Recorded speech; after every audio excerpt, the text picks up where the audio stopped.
Yang pertama saya mau menjelaskan dulu kepada saudara ada apa dengan Alkitab. Nah, Alkitab adalah satu-satunya, dipahami ini. Alkitab bukan salah satu, satu-satunya firman Allah yang diturunkan oleh Tuhan kepada manusia ke dunia ini lewat para nabi dan rasul. Artinya apa? Alkitab kita itu tidak langsung tidak langsung diturunkan Tuhan dari surga dalam bentuk yang utuh, dalam bentuk hard copy yang sudah ada di dalam tangan saudara. Enggak.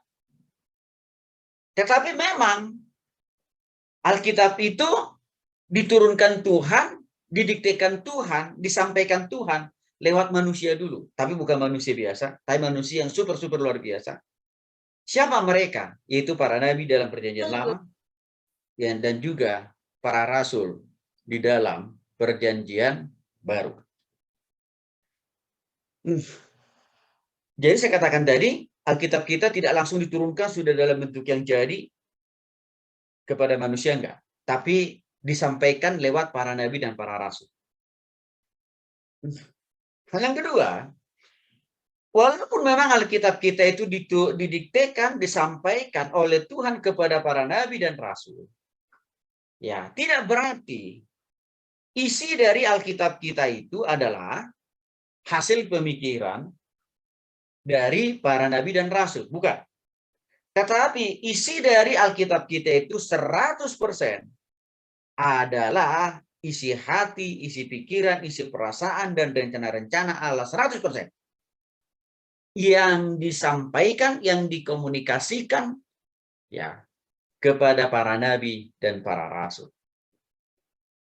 Proses yang dipakai oleh Tuhan di dalam menyampaikan firman Tuhan itu kepada para nabi dan para rasul, ada beberapa proses atau tahapan yang dipakai. Yang pertama ada namanya proses pengungkapan.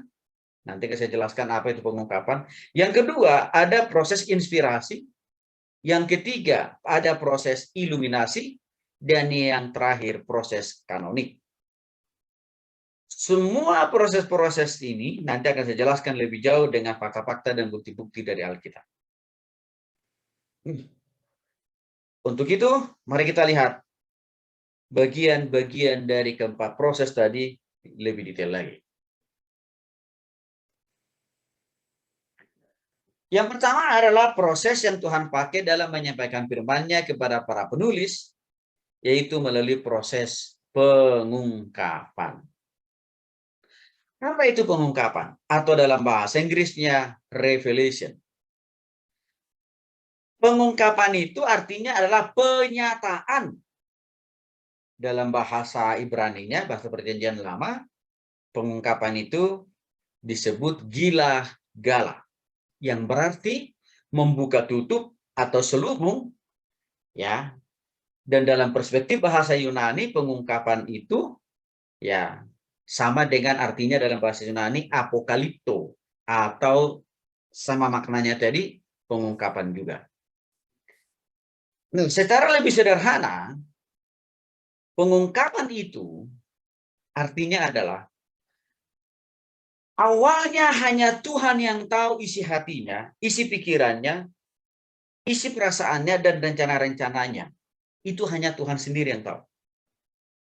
Hanya dirinya yang tahu tentang semua isi hatinya, pikirannya, perasaannya, dan rencana-rencananya untuk kita. Hanya dia sendiri yang tahu. Tetapi karena Tuhan tidak egois, ya, dia mau manusia yang percaya kepada dia harus juga memahami isi hati, isi pikiran, isi perasaan Allah yang kita sebut dengan namanya Alkitab tadi. Maka dia membuka dirinya dengan memberitahukan, dengan menyampaikan kepada para nabi dan juga kepada para rasul isi hati, isi pikiran, isi perasaan, dan rencana-rencananya itu. Itulah arti sederhana dari yang namanya pengungkapan atau revelation, ya, atau gila-gala dalam bahasa Ibrani, atau apokalipto dalam bahasa Yunani.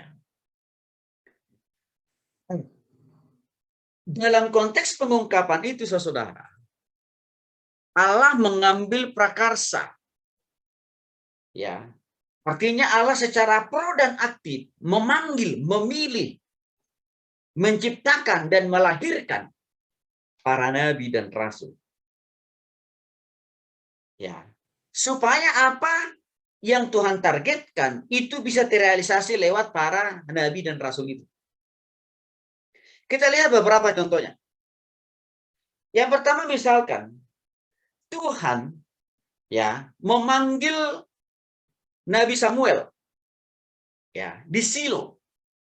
Pemanggilan Tuhan kepada Nabi Samuel adalah supaya Samuel menyampaikan isi hati, isi pikiran Allah atau firman Allah kepada dia. Maka Samuel menuliskanlah firman Allah yang dia terima di Silo itu. Sehingga lahirlah kitab 1 Samuel dan 2 Samuel. Jadi di sini kita lihat Samuel tidak tahu menanggung bahwa dia akan dipakai oleh Tuhan. Bahwa dia dilahirkan oleh Tuhan ke dunia ini. Bahwa dia dipilih oleh Tuhan ke dunia ini untuk menuliskan firman-Nya. Samuel nggak tahu awalnya. Karena itu adalah gagasan, karena itu adalah tindakan proaktif Tuhan. Untuk menciptakan Samuel, untuk menyuruh Samuel, maka lahirlah kitab 1 dan 2 Samuel. Yang kedua misalkan, Allah mengungkapkan firman-Nya itu juga ya lewat para nabi. Bagaimana prosesnya, bagaimana tahapannya Allah menyampaikan firman-Nya itu lewat para nabi? Kita lihat dulu. Ya. Baca dulu Alkitabnya. Siapkan dulu. Efesus pasal 3 ayat yang kelima. Efesus pasal 3 ayat yang kelima. Yeremia. Efesus pasal 3 ayat yang kelima. Lalu nanti Agung, Ibrani 1 ayat 1 sampai 2. Dilihat di slide. Yang pertama Efesus pasal 2. Efesus pasal 3 dulu. Efesus pasal 3 ayat 5. Pak.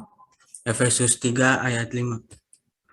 Yang pada zaman angkatan dahulu tidak diberitakan kepada anak-anak manusia, tetapi yang sekarang dinyatakan di dalam roh kepada rasul-rasul dan nabi-nabinya yang kudus.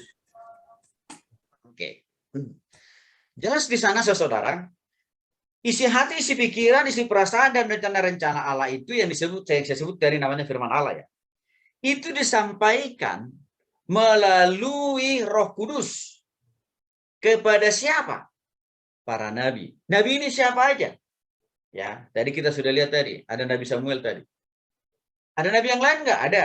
Musa, Yosua, Yeremia, Yesaya, dan masih banyak lagi nabi-nabi dari perjanjian lama. Roh Kudus yang sama juga yang berbicara kepada para rasul untuk menyampaikan firman Tuhan itu supaya mereka tulis. Siapa saja? Ada Matius, ada Markus, ada Lukas, ada Yohanes. Itulah yang dipakai, proses itulah yang dipakai oleh Allah. Ya. Jadi tidak simsalabim para nabi dan para rasul itu misalkan, oh karena dia lagi teringat sesuatu, lalu langsung dia tulis. Oh enggak begitu, enggak. Ya. Atas perintah Roh Allah, atas perintah Roh Kuduslah mereka untuk menuliskan firman itu, bukan atas kemauan mereka, bukan atas kesukaan mereka. Itu prosesnya. Nah, kita lihat dulu Ibrani pasal 1 ayat 1 sampai 2. Ibrani pasal 1 ayat 1 sampai 2. Allah langsung hadir ke dunia ini lewat anak-anaknya Yesus Kristus. Ibrani pasal 1 ayat 1 sampai 2. Ibrani pasal 1 ayat 1 sampai 2. Allah langsung hadir ke dunia ini lewat anak-anaknya Yesus Kristus. Ibrani pasal 1 ayat 1 sampai dengan 2. Setelah pada zaman dahulu Allah berulang kali dan dalam berbagai cara berbicara kepada nenek moyang kita dengan perantaraan para nabi. Maka pada zaman akhir ini ia telah berbicara kepada kita dengan perantaraan anaknya yang telah ia tetapkan sebagai yang berhak menerima segala yang ada. Oleh dialah telah menjadikan alam semesta. Jadi Ibrani pasal 1 ayat 1 sampai 2 tadi menjelaskan bahwa Allah tidak hanya menyampaikan firman-Nya lewat para nabi dan rasul, tapi Allah juga turun sendiri langsung ke dunia ini untuk menjelaskan lebih jauh setiap firman-Nya dan juga bagaimana kita melakukan firman itu. Lewat siapa? Lewat Yesus Kristus turun ke dunia ini. Jadi kehadiran Yesus ke dunia ini adalah salah satu bentuk atau salah satu cara Allah supaya kita makin paham, makin mudah memahami dan mengerti setiap firman Allah. Tapi juga sekaligus kehadiran Yesus waktu dia hidup beberapa tahun di dunia ini bertujuan untuk mempraktekkan setiap firman yang telah diterima oleh para nabi dan juga yang diterima oleh para rasul, termasuk yang diterima Yesus. Bagaimana cara mempraktekkannya dalam kehidupan sehari-hari. Sehingga untuk itulah saudara, orang Kristen diberikan model, diberikan cara, taktis, mudah, praktis untuk melakukan firman itu. Karena kenapa? Karena Allah sendiri turun ke dunia ini lewat Yesus. Untuk itulah sebenarnya tidak ada alasan bagi orang Kristen mengatakan, aduh Tuhan maaf, saya tidak bisa hidup dalam kekudusan selama saya hidup di dunia ini. Kenapa? Karena orang-orang di sekitar saya penuh dengan kekudusan. Itu salah. Yesus telah mempraktekkan selama dia hidup di dunia ini. Ada banyak orang-orang berdosa yang tinggal bersama-sama dengan dia. Tapi Yesus tidak pernah hidup berdosa sama dengan orang-orang berdosa itu. Jadi orang Kristen tidak boleh membangun alasan. Oh, karena saya masih di bumi. Ada orang lain yang juga banyak berbuat dosa. Saya tidak bisa berbuat hal yang berkenan di hadapan Tuhan. Saya tidak bisa hidup kudus. Itu salah. Itu sesat pemahaman itu.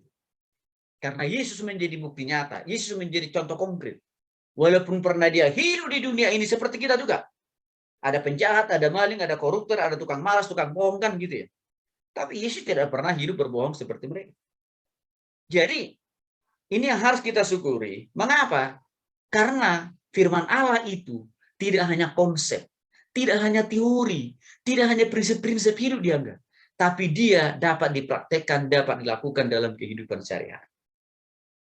Hal yang sama juga yang sebenarnya itu hal yang sama juga yang dilakukan oleh para nabi dan rasul, saudara. Maka setiap kali para nabi dan rasul itu menerima firman itu, mereka tidak hanya terima lalu mereka suruh orang lain mempraktekkan, enggak.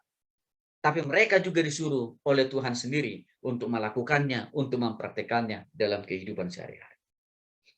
Ini kelebihan kitab yang kita punya. Untuk itu, jangan lagi saudara katakan, wah saya nggak mungkin bisa hidup benar selama saya hidup di dunia. Enggak ada. Karena kenapa? Yesus membuktikan bisa hidup benar kok. Walaupun dia pernah hidup di tengah-tengah dunia yang sama bobroknya seperti kita di zaman sekarang ini. Itu proses yang pertama.